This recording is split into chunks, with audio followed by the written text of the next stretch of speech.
Ayun, mga kababayan, good morning, good evening, good afternoon, and kung saan man po kayo ngayon, lagi po kayo mag-ingat, no, mga kababayan, lagi po kayong magdasal, and lagi po kayong manalangin, no, or magdasal sa Diyos para safety araw-araw. No, speaking of safety araw-araw, malapit na po ang eleksyon, mga kababayan, malapit na ang eleksyon. So ngayon, may tanong ko lang, Siyempre, gusto natin ng kaligtasan, gusto natin ng kaunlaran, at gusto natin ng kinabukasan ng ating pamilya, ng ating mga anak, or sa sunod na henerasyon, maganda. No? Makapag-aral, trabaho, makita, kumita, at umunlad ang pamumuhay sa Pilipinas. So ngayon, meron lang ako i-share sa inyo na isang picture na kung saan ang galing po ng gumawa. Actually, ito nakita ko lang sa Facebook, re-reactionan ko lang. Speaking of kaunlaran sa ating bayan, karapat-dapat po bang iboto yung mga nandyan? Ako natutuwa lang po ako at nakikita ko na kasyang-kasya sila sa Inidoro. Isang takip mo lang, pag-flash mo, wala na silang lahat, no? Both straight sa Inidoro. Pogo, Droga, Parmali, PDP. Oo nga naman, no? Pogo, Droga, Parmali, PDP. Kaya ngayon mga kababayan, tatanungin ko po kayo, sa lahat po ba ng nakikita ninyo dyan, no, na pambato ng PDP or ni Digongyo, ibuboto nyo po ba? Ako hindi ko naman sa sinasabing wala yan silang nagawa. Pero isipin nyo po, sa loob ng ilang taon silang umupo sa gobyerno or umupo sa Senado or sa Kongreso, ano po ba ang nagawa nila? Ako hindi ko naman po sila pwedeng husgahan na wala silang nagawa. Meron po silang nagawa. Yung isa dyan, puro lang ngawa. Walang ginawa kundi puro ngawa. So may ginawa pa rin. Yung pagngangawa. Yung isa naman dyan, puro ikot, puro batikos, puro kasinungalingan. Tapos kada pahinga, dura. Kasi nagganganga. Yung isa naman dyan, walang ginawa sa Senado kundi himas lang ng himas ng bigote, puro lang kain ng mani. Hindi na lang kasi nagmukbang vlogger, pumasok pa bilang senador. Ba't hindi na lang kasi nagmukbang vlogger? Kung puro lang din naman kasi kain ang ginagawa sa loob ng Senado. Yung isa naman dyan, napakasinungaling. Ang sabi niya, ang mahal daw ng kamatis. At ang mahal daw ng sili. Pagkakaalam ko, yung kamatis nga nung nakaraan sa panahon ni Duterte, di ba? Nalata na nga lang eh. Ang mahal daw ng kamatis ngayon. Ngayon, sa amin nga sa probinsya, ang kamatis binipitas lang namin. Tapos ang sili daw na pari, ang mahal-mahal daw, yung kulay green. Sabi niya, ano daw, ₱1, isang piraso, ₱10.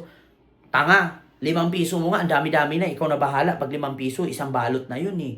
Ang dami-dami yan, alam niyo sa totoo lang, itong mga politician na to, puro silang ngawa.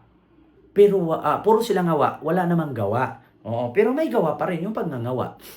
Alam niyo sa totoo lang, hindi kasi nila naranasan kung ano yung nararanasan natin. Bakit? Sila kasi nakasakay sa mga aircon na sasakyan, sila kasi may mga bodyguards, sila kasi may mga katulong, sila kasi kumpleto ang pagkain.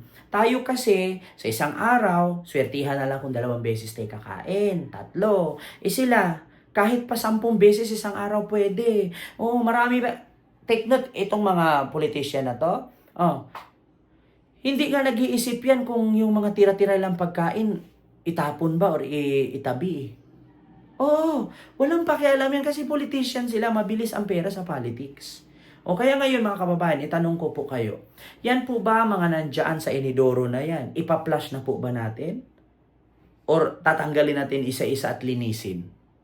Kaya, kayo mga kababayan, iboto nyo po ba yan? Gusto niyo ng kaunlaran sa bayan? Vote straight sa Inidoro. Pogo, Droga, Parmali, ang PDP. Diba? Kung gusto niyo ng pagbabago. Ako naman, wala naman akong pakialam kung manalo o hindi yung mga yan. Hindi naman nakakatulong sa akin yan. Bakit? Ni isa ba dyan sa nasa Inidoro nakatulong ba sa akin? Ano nga itulong nila sa akin? Kung hindi ako nagtatrabaho, hindi ako nagbablog, wala akong sahod. Diba? Ako may trabaho ako bukod sa pagbablog. Hindi ako umaasa sa mga politiko na yan. Hindi ako umaasa sa mga politisyan na yan. Bakit? Sila nga mismo walang nagawa sa bayan eh. Aasa ka pa. So kung gusto mo ng pagbabago, gusto mo ng kaunlaran, huwag mo iboto. Diba? Kaya mga kababayan, paki-comment dyan sa comment section kung may pag-asa pa bang manalo ang mga yan. Kasi kung i-background check natin yan, mag-umpisa tayo kay Bato, ultimo nga lupang hinirang, hindi alam ang pamagat. Oo, ang sabi niya, yun daw mga tao o mga Pilipino na nakipag-cooperate sa ICC para ikulong sila, para hulihin sila ni Digong, ay pakantahin daw niya ng 1,000 times Bayang Magiliw. Ang tanong ngayon, paano mo kakantahin ang Bayang Magiliw kung hindi mo alam ang title? Kasi ngayon, halimbawa, nasa videoke tayo. Siyempre, hahanapin natin ngayon yan sa songbook. Pag hinanap mo sa songbook yan, Bayang Magiliw, hindi mo talaga makikita at hindi mo makakanta. Bakit? Kasi ang title ng Lupang Hinirang ni. Oo. Kaya nga, ngayon tatanungin ko kayo. Pag siya naging senador, hindi niya alam kung saan hahanapin ang batas. Bakit? Hindi niya alam kung asaang puro-puro lang siya Article 113, 114. Pag hindi niya alam kung anong title ng batas, para lang siyang tanga. Kasi ang number halos pare-pareho yan. Article 1, Article 2, Article 3, Article 11.4, 11.5, 11.6. Kung hindi mo alam kung title ng batas, talagang walang pagbabago, walang kaunlaran. 'Di ba? Katulad niyan, pakakantahin daw niya ng 1,000 times ng Bayang Magiliw. Pag hinanap mo ngayon sa songbook yan, o maskin sa YouTube, Bayang Magiliw, hindi po yan lalabas. Bakit? Kasi Lupang Hinirang po ang title niyan. Tapos iboboto niyo pang senador yan. Flash niyo na. Pangalawa, kay Bongo naman. Puro na lang ikot, puro na lang reklamo, puro kasinungalingan. Boboto niyo pa ba? Ultimo purpose, binibira niya. Yung mga miyembro ng purpose, kailangan tatanggalin yan kasi nangungutang. Nag-a-addict, nagsusugal. Actually, sa totoo lang common na po yan sa Pilipino, hindi mo na mabago yan. Bakit? Ang purpose, hindi mo monthly nakukuha. Minsan, annual. Minsan, sa loob ng isang taon, 2 beses lang makakakuha o 3 beses lang makaka-withdraw ng purpose. Kaya anong gagawin ng mga miyembro ng purpose? Siyempre, pag nasa bukid ka or miyembro ka ng purpose, unang gagawin mo dyan, utang. Ako actually, nanay ko miyembro ng purpose. Unang ginawa ng nanay ko, uutang yan. Ang listahan ng utang ang haba. Ang haba ng listahan ng utang. Tapos, ang sabi ng mama ko, babayaran na lang natin pag-withdraw ng purpose. Kasi, hindi naman anytime may kikitain. Lalo pag nasa bukid ka nakatira. Hindi anytime may kikitain. Lalo na kapag may anak ka pang nag-aaral. Naglalabas ka ng pera eh. Hindi ka naman nagpapaaral ka ng anak, hindi ka naglalabas ng pera na babalik doon. Yung ginastos ng anak mong pinapaaral,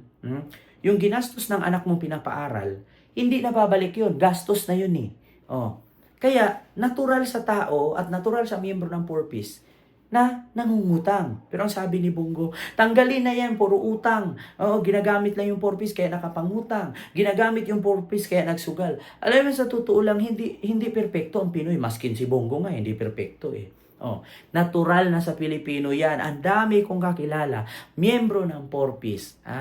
Puro nagsusugal. Lalong-lalo na yung mga tatay. Yung iba nga, nag-iinom pa, tuba. Lalo sa bukid. Kailan mo to bayaran, pare? Kailan mo bayaran tong 2 bowl? Bowl ng yung lagayan tuba. Kailan mo bayaran? Sa pagpasok, pag-withdraw na ng purpose, pre. Sige, tagay, pre. Ganon. Pagsusugal, pag-iinom. Yun daw, pag-a-addict. Actually, hindi nyo po kasi yan. Hindi nyo po kasi makontrol yan. Natural na sa tao yan na may nagsusugal, may nangungutang, may nag-iinom, may nag-a-addict na miyembro ng purpose. Kung nagrereklamo si Bongo, pagsusugal, pangungutang, pag-a-addict, pag-iinom ng miyembro ng purpose. Bakit hindi mo ireklamo dyan? Minsan nga may mga teacher pumipila, nagwi-withdraw ng purpose sa land bank eh. Minsan nga may mga pulis eh. Sa probinsya nga namin pag nakita lang maganda bahay mo, hindi ka na isali sa purpose. Pero minsan nakikita ko pulis nagwi-withdraw. Minsan nakikita ko teacher nagwi-withdraw. Yung iba pag may abroad hindi sinali. Kapag may mga stable job daw, hindi kasali sa purpose. Bakit minsan nakikita ko may teacher pa? Yung iba police pa. Yung iba engineer pa nga ng City Hall eh. Di ba? Kaya, alam mo, sa totoo lang, wala. I-plus yun na sa Inidoro. Yung isa dyan na singer, gusto maging senador. Pag nanalo, anong gagawin yan? Magkukumpos ng kanta sa Senado. O kakantahan niya lang doon. Ay, Mr. Bato, mali po ito. Lupang hinirang po ang title dyan. Hindi po bayang magiliw.